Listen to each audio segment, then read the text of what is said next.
Chapter 3. The Second Interview with the Mysterious Visitor. It is not pleasant to have one's mental responsibility brought in question, and the result of my interview with Professor Chickering was, to put it mildly, unsatisfactory. Not that he had exactly questioned my sanity, but it was all too evident that he was disposed to accept my statement of a plain matter-of-fact occurrence with a too liberal modicum of salt. I say matter-of-fact occurrence in full knowledge of the truth that I myself had at first regarded the whole transaction as a fantasia or flight of mind, the result of extreme nervous tension, but in the interval succeeding I had abundant opportunity to correlate my thoughts and to bring some sort of order out of the mental and physical chaos of that strange, eventful night. True, the preliminary events leading up to it were extraordinary. The dismal weather, the depression of body and spirit under which I labored, the wild whirl of thought keeping pace with the elements, in short, a general concatenation of events that seemed to be orderly, especially for the introduction of some abnormal visitor. The night would indeed have been incomplete without a ghost. But was it a ghost? There was nothing ghostly about my visitor except the manner of his entrance and exit. In other respects he seemed substantial enough. He was, in his manners, courteous and polished as a Chesterfield, learned as a savant in his conversation, human in his thoughtful regard of my fears and misgivings. But that tremendous forehead, with its crown of silver hair, the long translucent beard of pearly whiteness, and above all, the astounding faculty with which he read my hidden thoughts, these were not natural. The professor had been patient with me. I had a right to expect that. He was entertaining to the extent of reading such excerpts as he had with him on the subject of hallucinations and their supposed causes. But had he not spoiled by assigning me at last to a place with the questionable, unbalanced characters he had cited? I thought so, and the reflection provoked me, and this thought grew upon me until I came to regard his stories and attendant theories as so much literary trash. My own reflections had been sober and deliberate, and had led me to seek a rational explanation of the unusual phenomena. I had gone to Professor Chickering for a certain measure of sympathy, and what was more to the point, to secure his suggestions and assistance in the further unraveling of a profound mystery that might contain a secret of untold use to humanity. Repulsed by the mode in which my confidence had been received, I decided to do what I should have done from the outset, to keep my own counsel and to follow alone the investigation to the end, no matter what the result might be. I could not forget or ignore the silver hair I had so religiously preserved. That was genuine. It was as tangible, as real, as convincing a witness as would have been the entire head of my singular visitant, whatever might be his nature. I began to feel at ease the moment my course was decided, and the feeling was at once renewed within me that the gray head would come again, and by degrees that expectation ripened into a desire, only intensified as the days sped by. The weeks passed into months, summer came and went, autumn was fast fading, but the mysterious unknown did not appear. A curious fancy led me now to regard him as my friend, for the mixed and indefinite feelings I had at first towards him had almost unaccountably been changed to those of sincere regard. He was not always in my thoughts, for I had abundant occupation at all times to keep both brain and hands busy, but there were few evenings in which I did not, just before retiring, giving myself up for a brief period to quiet communion with my own thoughts, and I must confess, at such times the unknown occupied the larger share of attention. The constant contemplation of any theme begets a feeling of familiarity or acquaintance with the same, and if that subject be an individual, as in the present instance, such contemplation lessens the liability to surprise from an unexpected development. In fact, I had not only anticipated a visit, but courted it. The old Latin maxim that I had played with, never less alone than when alone, had domiciled itself within my brain as a permanent lodger, a conviction, a feeling, rather than a thought defined, and I had but little difficulty in associating an easy chair, which I had come to a place in a certain position, for my expected visitor, with his presence. Indian summer had passed, and the fall was nearly gone, when for some inexplicable reason the number 7 began to haunt me. But what had I to do with 7, or 7 with me? I found myself asking this question audibly one evening, when it suddenly occurred to me that I would refer to the date of my friend's visit. I kept no journal, but reference to a record of some business transactions that I had associated with that event showed that it took place on November 7th. That settled the important 7. I should look from whoever was on the first anniversary of this visit, which was the 7th, now close at hand.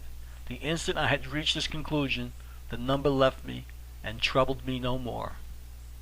November 3rd had passed, the 4th and the 5th had come, when a stubborn, protesting notion entered my mind that I was yielding to a superstitious idea and that it was time to control my vacillating will. Accordingly, on this day I sent word to a friend that, if agreeable to him, I would call him on the evening of the 7th for a short social chat, but as I expected to be engaged until later than usual, would be excused if I could not reach his apartment until 10. The request was singular, but as I now accounted somewhat odd, it excited no comment, and the answer was returned requesting me to come. The 7th of November came at last.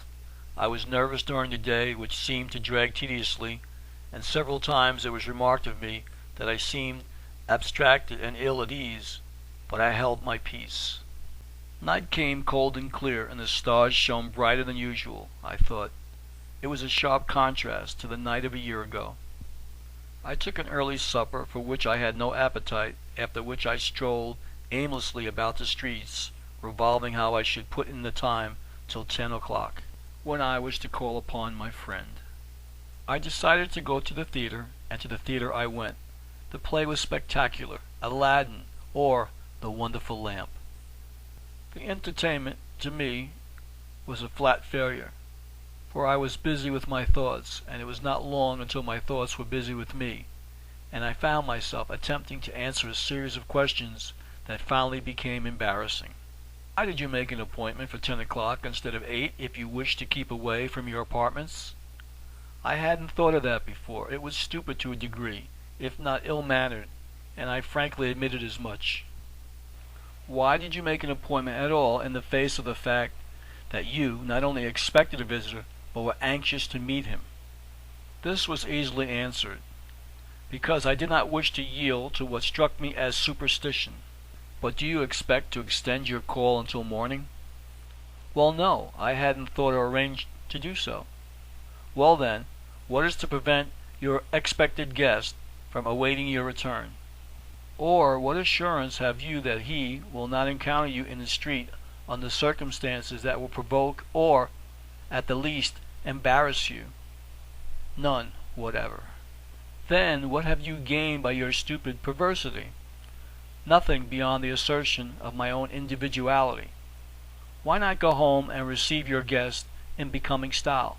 No, I would not do that. I had started on this course, and I would persevere in it. I would be consistent, and so I persisted at least until 9 o'clock, when I quit the theater in sullen dejection and went home to make some slight preparation for my evening call. With my latchkey I let myself into the front door of the apartment house wherein I lodged, walked through the hall, up the staircase, and paused on the threshold of my room, wondering what I would find inside. Opening the door, I entered, leaving it open behind me so that the light from the hallway would shine into the room, which was dark, and there was no transom above the door. The grate fire had caked into a solid mass of charred bituminous coal, which shed no illumination beyond the faint red glow at the bottom, showing that it was barely alive, and no more. I struck a match on the underside of the mantel shelf, and as I lit the gas I heard the click of the door latch.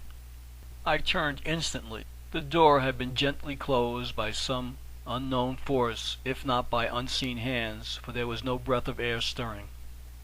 This preternatural interference was not pleasant, for I had hoped in the event of another visit from my friend, if friend he was, that he would bring no uncanny or ghostly manifestation to disturb me. I looked at the clock. The index pointed to 9:30. I glanced about the room. It was orderly, everything in proper position, even to the armchair that I had been wont to place for my nondescript visitor. It was time to be going, so I turned to the dressing case, brushed my hair, put on a clean scarf, and moved towards the washstand, which stood in a little alcove on the opposite side of the room. My self-command well nigh deserted me as I did so, for there, in the armchair that a moment before was empty, sat my guest of a year ago, facing me with placid features. The room began to revolve. A faint, sick feeling came over me, and I reeled into the first convenient chair and covered my face with my hands. This depression lasted but an instant, however, and as I recovered my self-possession, I felt or fancied I felt a pair of penetrating eyes fixed upon me with the same mild, searching gaze I remembered so well. I ventured to look up. Sure enough, there they were, the beaming eyes, and there was he. Rising from his chair, he towered up to his full height, smiled pleasantly, and with a slight inclination of the head murmured, "Permit me to wish you good evening. I am profoundly glad to meet you again." It was full a minute before I could muster courage to answer. I wish I could say as much for myself. "And why shouldn't you?" he said, gently and courteously. "You have realized for the past 6 months that I would return. More than that, you have known for some time the very day and almost the exact hour of my coming. Even have you wished for it, and in the face of all this, I find you preparing to evade the requirements of common hospitality. Are you doing either me justice or yourself?" I was nettled at the knowledge he displayed of my movements and of my very thoughts. My old stubbornness asserted itself, and I was rude enough to say, "Perhaps it is as you say. At all events, I am obligated to keep an engagement, and with your permission will now retire." It was curious to mark the effect of his speech upon the intruder. He immediately became grave, reached quietly into an inner pocket of his coat, drew thence the same glittering, horrible, mysterious knife that he had so terrified and bewildered me a year before, and looked me steadily in the eye, said coldly, yet with a certain tone of sadness, "Well, I will not grant permission. It is unpleasant to resort to this style of argument, but I do it to save time and controversy." I stepped back in terror and reached for the old-fashioned bell cord with the heavy tassel at the end that depended from the ceiling, and was on the point of grasping and giving it a vigorous pull. "Not so fast, if you please," he said sternly, as he stepped forward and gave his knife a rapid swish through the air above my head, causing the cord to fall in a tangle about my hand, cut cleanly, high above my reach.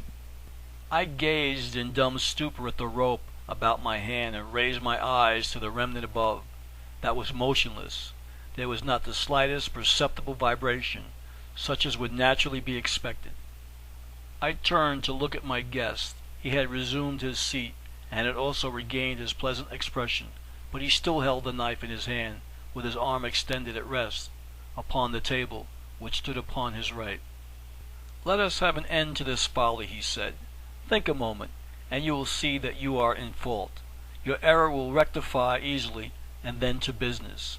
I will first show you the futility of trying to escape this interview, and then we will proceed to work, for time presses, and there is much to do."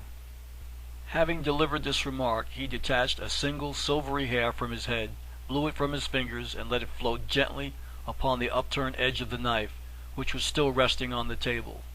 Having delivered this remark, he detached a single silvery hair from his head, blew it from his fingers, and let it float gently upon the upturned edge of the knife, which was still resting on the table. The hair was divided as readily as had been the bell cord. I was transfixed with astonishment, for he had evidently aimed to exhibit the quality of the blade, though he made no allusion to the feat, but smilingly went on with his discourse. "It is just a year ago tonight since we first met. Upon that occasion you made an agreement with me, which you are in honor bound to keep." And here he paused.